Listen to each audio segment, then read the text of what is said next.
Tumsifu Yesu Kristo.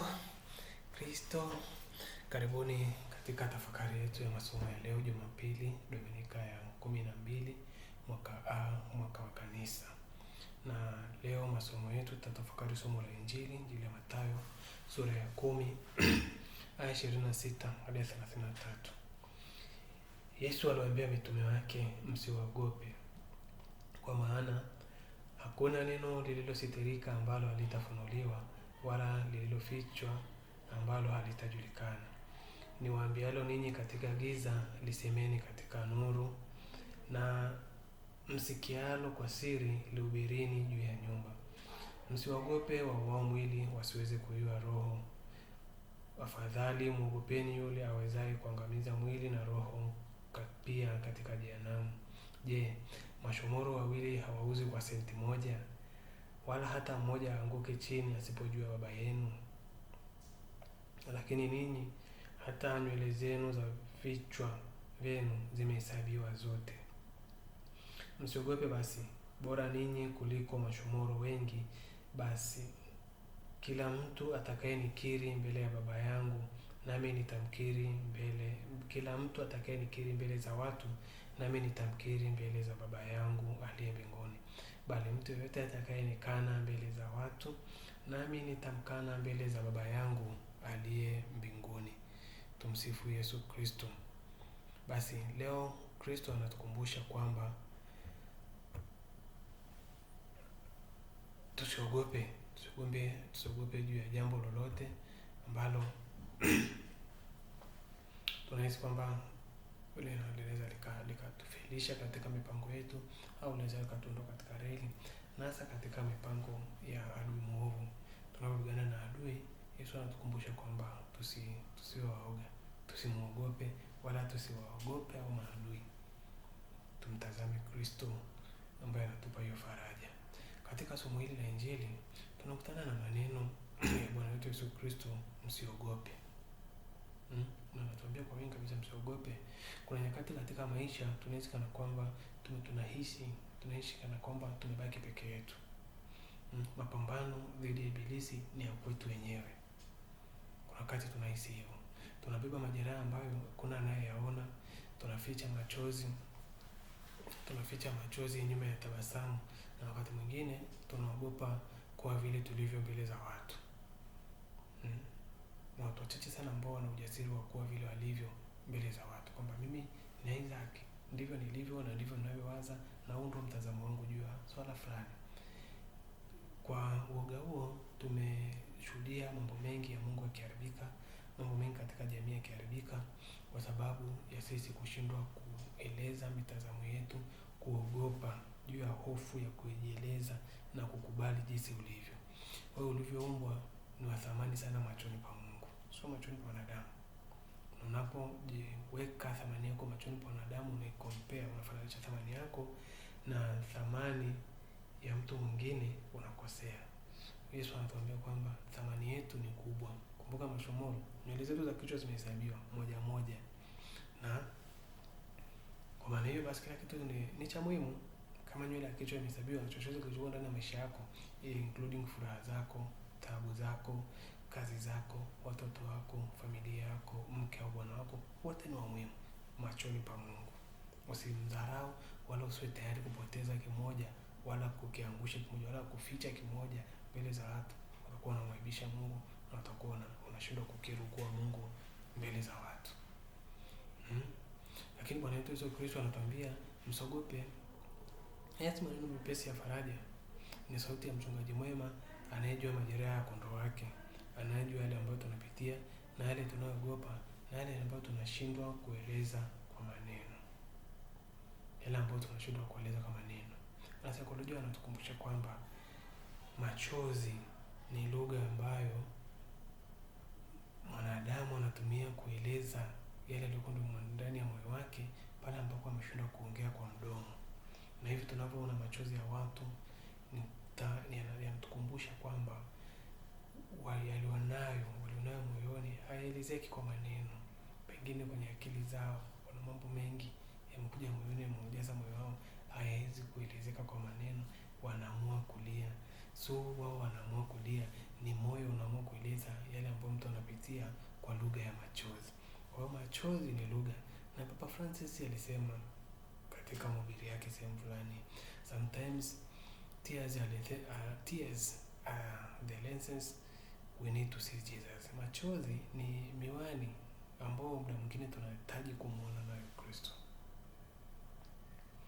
Yapo mambo ambayo tunaficha, hatuwezi kueleza kwa maneno. Bwana wetu Yesu Kristo anaposema hata nywele za vichwa vyetu zimehesabiwa, anatukumbusha kwamba hakuna kitu katika maisha yetu kilicho kidogo machoni pa Mungu. Vitu vyote ni vya thamani. Kama nywele tu, nywele moja imehesabiwa na Mungu anajua idadi yake. Hebu angalia katika maisha yako, mambo ngapi ambayo unayaona hayana maana katika maisha yako? Maisha yako unaona kama hayana maana, maisha yako unaona kama hayana faida, familia yako unaona kama sio ya thamani. Na hivyo na kwa sababu na matokeo ambayo unaona mambo fulani sio ya thamani ambayo ni ya maisha, yanatokana na maisha yako, ni kwa sababu hauyaangalii kwa miwani ambayo anakupatia Mungu. Unaangalia kwa kufananisha na maisha ya mtu fulani au ya watu fulani au ya vikundi fulani. Viko vikundi fulani ambavyo jamii inaweza kuwa ni maarufu, watu wameshikana, ni maarufu kwa namna ya mtendo wao, kwa namna ya maisha yao. Lakini katu usije ukadanganyika na usije ukamwacha Mungu au ukaruhusu akili yako kufikiria watu na kumsahau Mungu. Yesu anakuambia kwamba nywele yako amehesabu. Mungu anakuambia nywele zetu amezihesabu. Nywele tu ambayo muda mwingine unaweza kuona hata hujui kama ipo au haipo, lakini Mungu anajua idadi yake. Mambo yote ambayo kwenye maisha yako Mungu anafahamu, including your tears, including machozi yako, including furaha zako, including kazi zako, including kila kitu ambacho ulichonacho nyumbani kwako. Mungu anaona ni vya thamani na ameruhusu unayo na anaruhusu upitie ambayo unayopitia. Ni furaha amekupimia, ni mateso amekupimia. Yote pambana nayo kwa kumwangalia yeye aliyekuumba. Usimwangalie mwanadamu. Usimwangalie mwanadamu, mwanadamu atakuangusha. Hakuna kitu kilicho kidogo machoni pa Mungu katika maisha yetu. Kuna watu wanaweza kusahau wema ambao tumewafanyia, kupuuza maovu yetu, au wakatuacha wakati wa shida. Martin Luther King anasema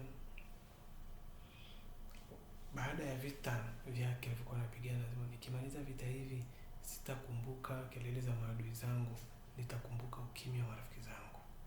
Anatukumbusha kwamba kwa Mungu anatuambia kwamba wakati wa taabu wapo watu ambao watakaa kimya. Wakati wa taabu wapo watu ambao watatukimbilia pia. Wakati wa taabu wapo watu ambao pia watakimbia katika maisha yetu. Lakini wapo watu ambao pia hawatajali chochote ambacho kinaendelea, na hawajali hata leo, hawajali nini kinaendelea kwenye maisha yako. Hawataki hata kujua. Hivyo hata wewe, hata mimi. Kuna wakati mwingine pia kutokana na maisha hatuwezi kupata muda wa kuongea na wenzetu, kujua mambo wanapitia, lakini at least tunamwona mtu anayepitia katika hali ngumu na ukaisi anapitia ngumu, jaribu kuongea naye. Utakuwa umefanya kazi ya Mungu. Na Methali, kitabu cha Methali kinatuambia amsaidiaye maskini amemkopesha Bwana. Katika maisha usiwasahau watu watatu. Usiwasahau watu watatu. Usisahau mtu wa kwanza, mtu ambaye amekuingiza katika shida, amekuingiza katika taabu.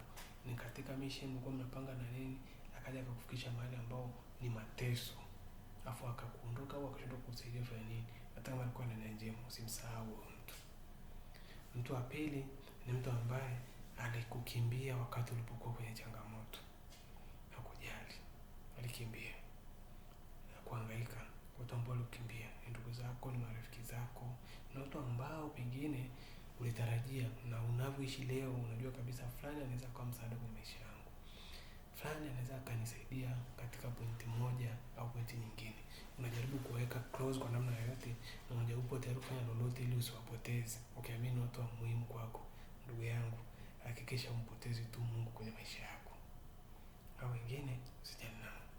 Mtu wa tatu ni mtu ambaye wakati watu wote wamekimbia, kulipokuwa na changamoto, yeye hakuona sababu ya kukimbia na alitafuta sababu ya kuja kukusaidia hata kama kwa karibu na wewe. Watu hao watatu usiwasahau. Usiwasahau. Na katika mambo yote ambayo tunawafanyia, tusitegemee kwamba watu watakumbuka wema ambao tunawafanyia. Tutende wema tuondoke. Achana na ile kusema fulani amesahau nilimsaidia wakati fulani, kwangu hakuja.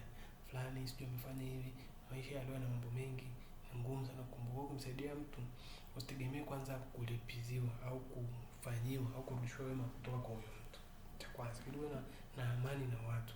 Unapotenda wema, kwanza jitahidi kumtendea wema mtu ambaye hawezi kukutendea wema. Pili, hata kama anaweza kukutendea wema, mtendee kama mtu ambaye hataweza kukutendea wema au hataweza kukusaidia baadaye. Kwa namna hiyo tutakuwa tunafanya kazi ya Mungu. Lakini ukifanya kazi ya Mungu na kutegemea au kumsaidia mtu na kutegemea baadaye atakusaidia, baadaye utakuwa disappointed.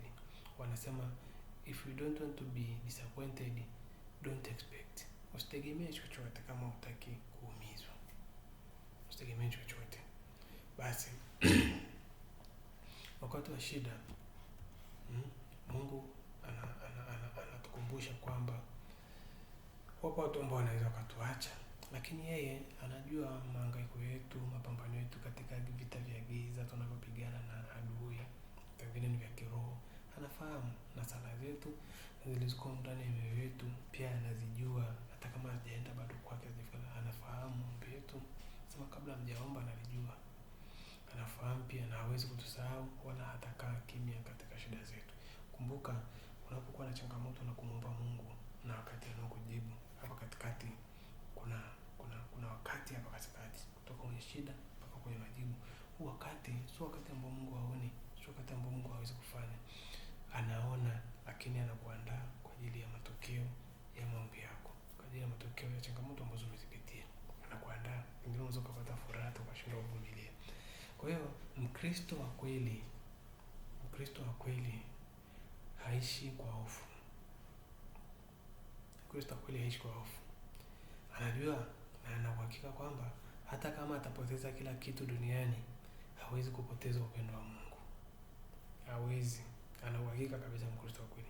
Anajua hata nikipoteza kila kitu, siwezi nikapoteza upendo wa Mungu. Ili mradi tu amewekeza kwa Mungu. Na hata kama kila mtu atamwacha, Kristo aliyesulubiwa kwa ajili yake atabaki kando yake.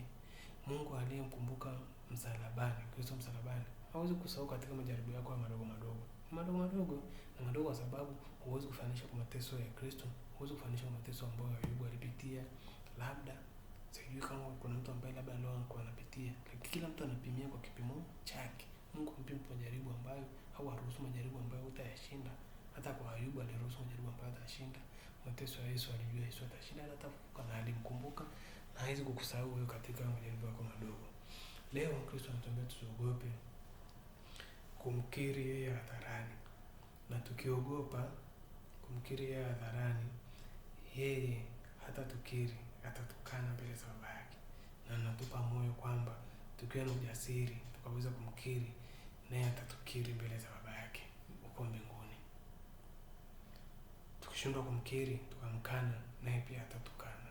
Kwa anatupa changamoto kwamba kumwendea ni lazima tuwe na ujasiri wa kuweza kumkiri, na anatupa moyo kwamba msiogope.